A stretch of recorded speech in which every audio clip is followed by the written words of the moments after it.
কথা বুঝে মৰম বিহনে কেনে লাগে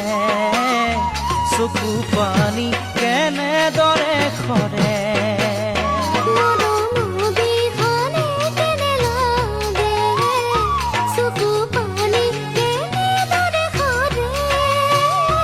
তথাপিও মৰম কিয়নো হয় মনে মৰম কিয় বিচাৰি